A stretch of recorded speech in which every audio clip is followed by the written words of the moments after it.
The dog hit the gate at full speed. 84 pounds of Belgian Malinois, 22 months old, all muscle and fury, trained to take down a grown man in body armor before he could finish raising his arm. The gate rattled on its hinges so hard the bolt nearly stripped. The animal hit it again and again.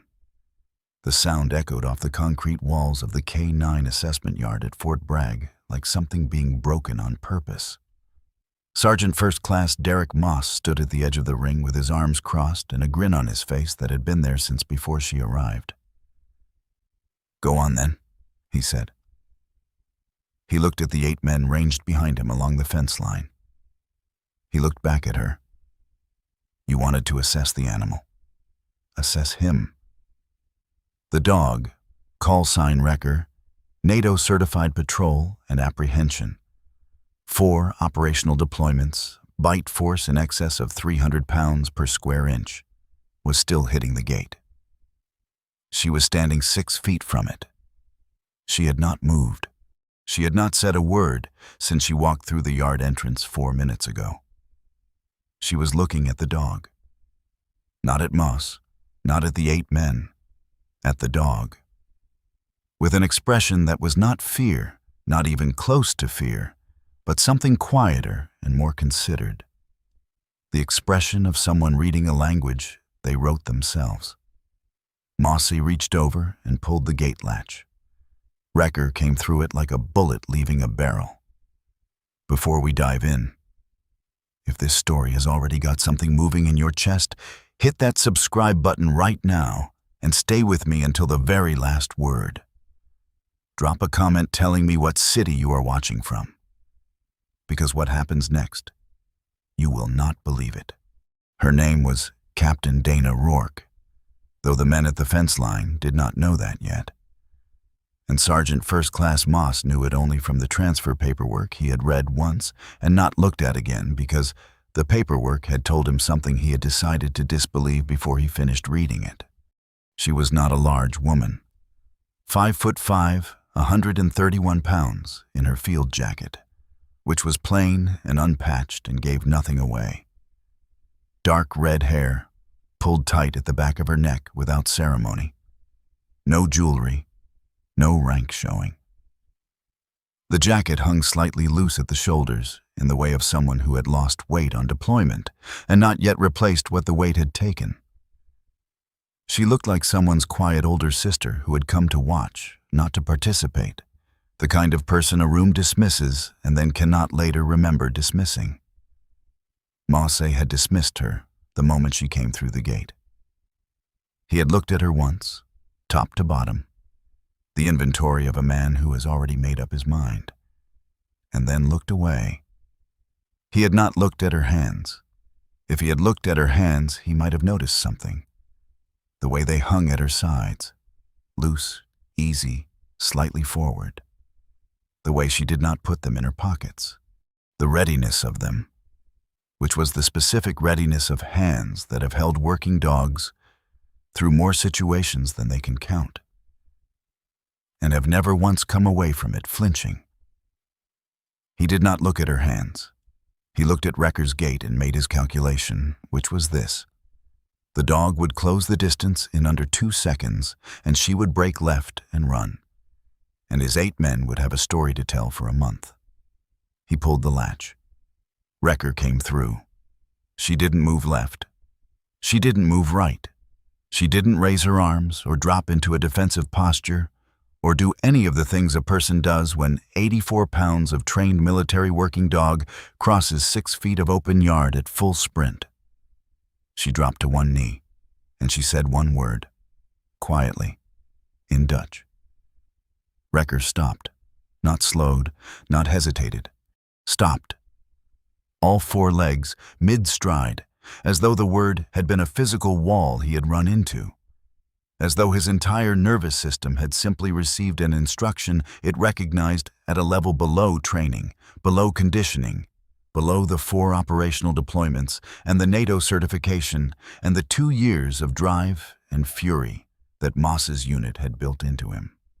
The dog stood 4 feet from her, chest heaving, and looked at her, She looked back at him. Then Wrecker sat down. The yard was completely silent except for the wind moving through the chain-link fence and the sound of the dog breathing. Dana Rourke reached out one hand, slowly, palm up, and held it at the level of the dog's nose. Wrecker leaned forward and pressed his muzzle into her palm. She scratched behind his left ear, the specific spot, 2 inches back from the base, where the fur was thinner and the skin was warm, and a Belgian Malinois will close his eyes if you find it exactly right. Wrecker closed his eyes. Behind the fence, das Massen, 8 men had stopped moving entirely. Moss's arms had come uncrossed. He was standing with his hands at his sides, and on his face was an expression that had not fully decided yet what it was. The last position before a man's certainty gives way to something else. To understand what happened in that yard, you have to understand where Dana Rourke had been for the 11 years before she walked through the gate. She grew up outside Bozeman, Montana. On 40 acres her grandfather had homesteaded and her father had stayed on, and her mother had never quite forgiven either of them for keeping. Animals were not pets on that land. They were partners, working creatures with specific roles and specific languages. And you learned those languages, or you went without the relationship. Dana had learned them early. By 10, she could read a dog's anxiety in the set of its shoulders before the dog knew it was anxious. By 14, she was training her father's cattle dogs to a level of responsiveness that made the neighboring ranchers ask who had worked them. Nobody had worked them. She had simply talked to them, consistently and with precision, in the way her grandfather had taught her, not as master to animal, but as one working creature to another. She enlisted at 20. She was selected for military working dog handler training at 22, which was not unusual. What was unusual was what she did inside the program. Her assessment evaluator, a chief warrant officer named Helen Garza, 16 years in K-9 operations, the kind of woman who communicated in direct sentences and expected the same in return, had written in Dana's first phase evaluation, "Candidate demonstrates handler-animal communication at a level not previously assessed in this program." Garza did not offer this observation as praise, exactly. She offered it as a fact, the way you record the weight of something before you decide what to do with it. Garza had become the closest thing Dana had to a mentor. Not warm, not soft, but present in the specific way of someone who takes you seriously enough to be honest. She had told Dana, at the end of second phase, sitting at a table in a building that smelled of dust and damp concrete. Most handlers learn to work with a dog. You're doing something else. I don't have a name for it. But I've been in this program for 16 years, and I haven't seen it before, and you should know that, because nobody else is going to tell you.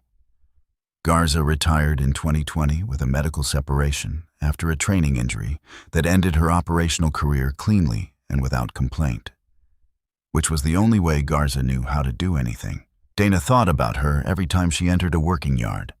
What Dana had done in the years between that evaluation and this November morning at Fort Bragg was this. She had spent 8 years developing a breeding and training protocol for military working dogs that was now used without formal attribution by 3 separate special operations units. She had identified 6 specific bloodlines within the Belgian Malinois breed that showed consistently superior drive, environmental stability, and handler responsiveness at operational tempo. She had documented the training framework in a 40-page report that had been classified at the unit level and distributed without her name on it, which she had accepted without comment because the dogs were working, and that was what mattered. One of those 6 bloodlines was Wrecker's. She had worked with Wrecker's grandmother, a Malinois named Saar, out of a Dutch working line, assessed at the top 1 percentile of drive and stability in the program year she was born, during Dana's second operational deployment. Saar had been the proof of concept. What Dana had understood Working SAR through 18 months of operational environments ranging from high-altitude mountain terrain to urban close quarters was that the dog's responsiveness was not a product of training commands alone. It was a product of language, a specific set of tonal and physical cues that the Bloodline responded to at a depth that standard training protocols did not reach. She had documented it. She had passed the documentation forward. She had moved on to the next dog, and the next, and the one after that. Wrecker had been born into that bloodline 3 years later, trained by handlers who had used her framework without knowing whose framework they were using, and certified into active service as one of the finest working dogs the program had produced in a decade. His current handler, a specialist named Torres, 24 years old and good at his job, had worked Wrecker through 4 deployments and trusted him with his life and had never once questioned why the dog responded to certain Dutch language tonal cues more deeply than to his standard English commands. It was simply how Wrecker was. Torres had accepted it as a feature of the animal, without looking for its origin. Donna had not come to Fort Bragg to make a point about origin. She had come because she was 3 days into a new posting with the Joint K-9 Assessment Program, which required her to evaluate 6 working dogs across 3 units before the month was out. Wrecker was the 3rd on her list. She had read his file on the flight from Virginia. She had recognized the Bloodline notation in his certification paperwork and felt something settle in her chest. Not pride exactly, but the specific satisfaction of seeing a thing you built still standing and still working. She had walked into Moss's yard at 0900 hours. She had introduced herself to him by name and rank, which he had processed at the level of a man who has already made his decision and is not looking to update it. He had looked at her once. He had looked at the yard. He had made a joke to his men about the assessment program sending paperwork instead of people. His men had laughed. She had not reacted. She had looked at Wrecker's gait and begun reading the dog through it. His pattern of movement, the rhythm of his impact against the steel, the sound of his breathing, the way he tracked the humans in the yard with his eyes between strikes. She had been reading him for 4 minutes by the time Mossa reached for the latch. She had had enough time. The word she had used, the one she said quietly, from one knee as Wrecker crossed the yard at full sprint, was a tonal command from the framework she had built for SAR 11 years ago. Not a standard Dutch working dog command, not anything in the NATO K-9 protocol manual. A specific compound tone that she had developed herself, documented in the classified report and embedded in the training framework that had produced this bloodline across 3 generations. It was, in the most literal sense possible, a word she had invented for this dog's blood. Wrecker heard it and recognized it the way a body recognizes its own name. Mossy stood at the edge of the yard. The dog was sitting at Dana's knee with his eyes closed while she scratched behind his left ear. And there was nothing in the yard to indicate that anything violent or dangerous had ever been planned to occur in it. There was a woman and a dog, and the sound of wind in the chain-link fence and the complete, total, uninterrupted silence of 8 men who had nothing to say. Mosse crossed the yard slowly. He stopped 6 feet from her. He looked at Wrecker.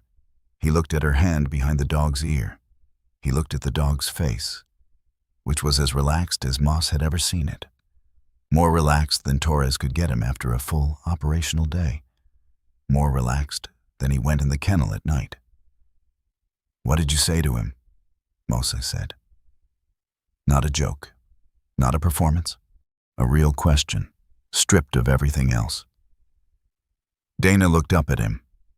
She did not answer immediately. She scratched Wrecker's ear once more and then brought her hand back and rested it on her knee. Wrecker opened his eyes.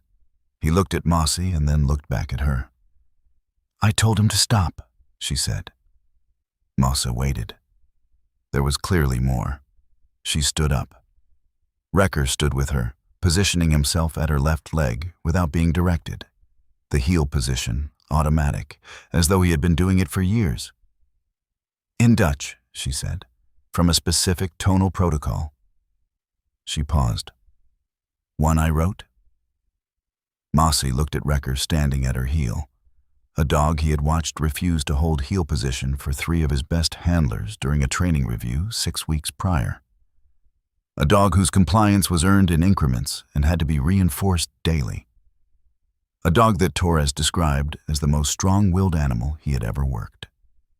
Standing at her left leg, perfectly still, without a command, in the past 30 seconds. One of the men at the fence, Corporal Stein, 26 years old, 6 months into his first K-9 handler assignment, had walked to the fence gate and come into the yard without being asked. He was standing 10 feet back, looking at the dog, and then at the woman, and then at the dog again, with the expression of someone who has just discovered that a subject they thought they understood is considerably larger than the map they were given. Dana reached into her jacket pocket and produced her assessment clipboard. She made a notation on the evaluation form, clean, unhurried, the notation of someone who has been doing this long enough that the form is a formality, not a discovery. She looked at Mosse. "Wrecker is an exceptional animal," she said. "His environmental stability is in the top 5% of dogs I have assessed at operational certification level. His drive is well managed. His handler bond with Specialist Torres is strong, and I would not recommend disrupting it." She made another notation. "He has a minor lateral tracking bias at distances over 400 meters that should be flagged for the next evaluation cycle. Not operationally significant at present, worth monitoring." She handed him the clipboard. Mosse took it. He looked at the evaluation notes. He looked at the bilateral tracking observation, which was accurate. He had noticed it himself 6 weeks ago and had not formally documented it because he had not been sure enough to put it in writing. He looked up at her. She had crouched down again and was speaking to Wrecker quietly, not in any language he recognized. And the dog was listening with the focused attention of an animal receiving information it considers important. Mose stood in the yard with the clipboard in his hands and said nothing for a long moment. Then he said, "How long have you been in K-9 assessment?" 8 years, she said, without looking up. "And before that?" "Handler. Operational." She glanced up briefly. 6 deployments. He looked at Wrecker. He looked at her. He said, "The Bloodline note in his certification file. The Dutch tonal protocol."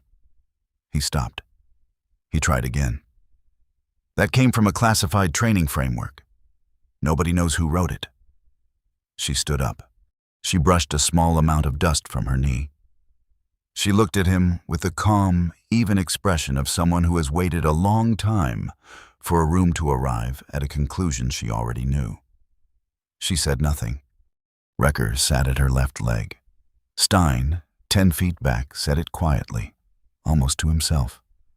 The way a man says something he is still working out whether he believes. She wrote it. Mosse did not formally document the incident at the yard. He completed the required countersignature on the assessment form and returned it through the appropriate channel, and that was the extent of the official record. He did not tell the story to his commanding officer, though his commanding officer heard it anyway from Corporal Stein 2 days later over morning coffee, and said nothing beyond asking one clarifying question, which was, "The dog sat down?" Stein said yes. The commanding officer drank his coffee and was quiet for a moment and then said, "All right then," and moved on to other business. Corporal Stein requested a meeting with Dana Rourke the following morning. He arrived at her office at 07:15 with a notepad and a list of questions he had written the night before. He stayed for 2 hours.